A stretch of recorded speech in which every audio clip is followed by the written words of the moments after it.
ఏమిటిది రాజా? చూడు, నీకే తెలుస్తుంది.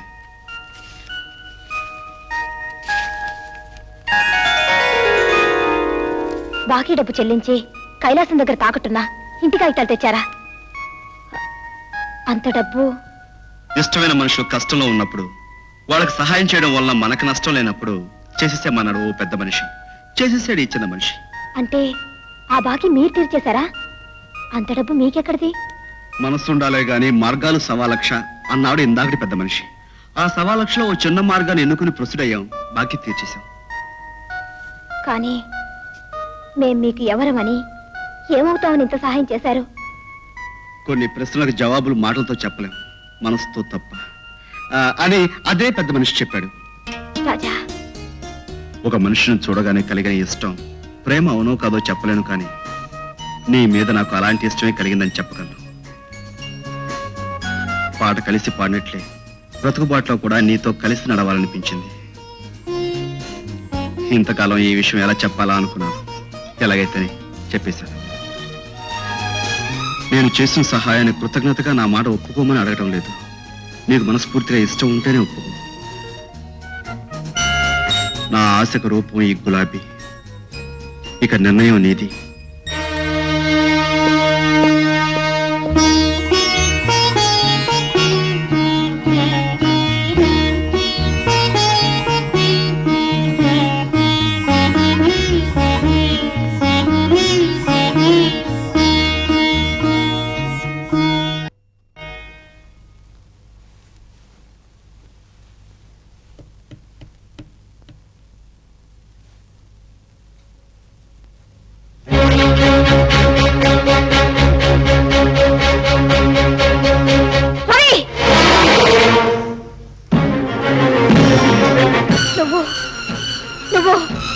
రవిబాబే కదూ?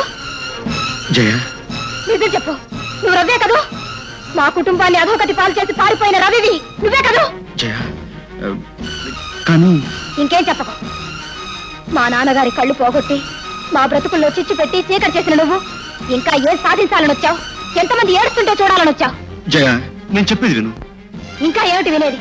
నిజంగా నువ్వు మాకు సహాయం చేయాలని వచ్చిన మనిషివే అయితే ఈ నిజం ఇంతకాలం నాతో చెప్పకుండా ఎందుకు దాచావు?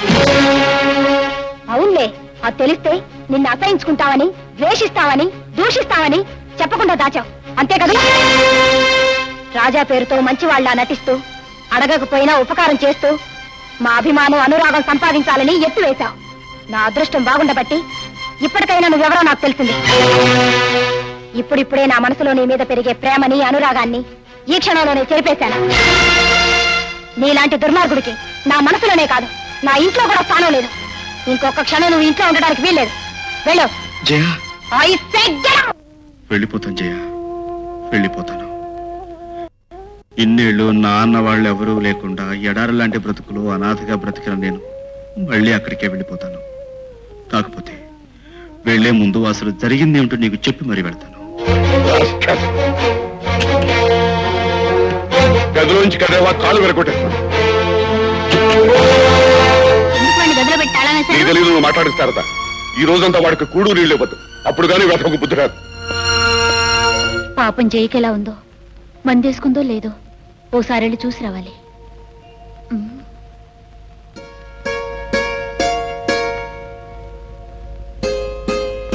జయ, నా మీద కోపం వచ్చిందా?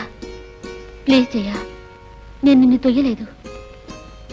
జయ, నువ్వంటే నాకు చాలా ఇష్టం. చేసిన చాలేదా? మళ్ళీ ఎందుకు వచ్చావు ఇక్కడికి? ఆ చచ్చిందో చూద్దావునా? వెనుక నుంచి అంకుల్, మళ్ళీ అడుగు పెట్టేవాడు కాళ్ళు కొడతాను. అంకుల్, అంకుల్, వెళ్ళు.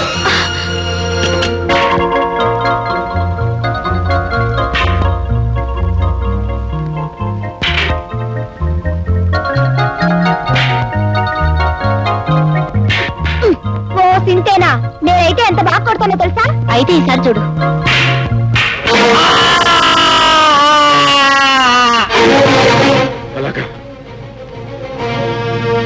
ఏమండి? రవి, ఆగు! రవి!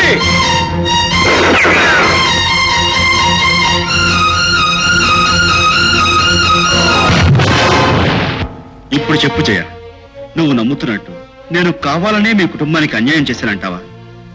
చెప్పు జయ, చెప్పు. ఇంకా నీకు నా మీద కోపం తగ్గలేదనుకుంటాను. జీవితంలో ఏ ప్రేమకు నోచుకునే మనిషిని కనీసం నాకు ఇష్టమైన నీకైనా దగ్గర అవ్వాలనుకున్నాను. ఆ అదృష్టం కూడా లేదని అర్థమవుతుంది.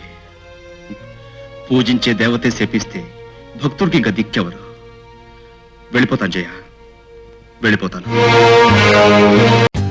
For more updates, like, comment, subscribe to our channel.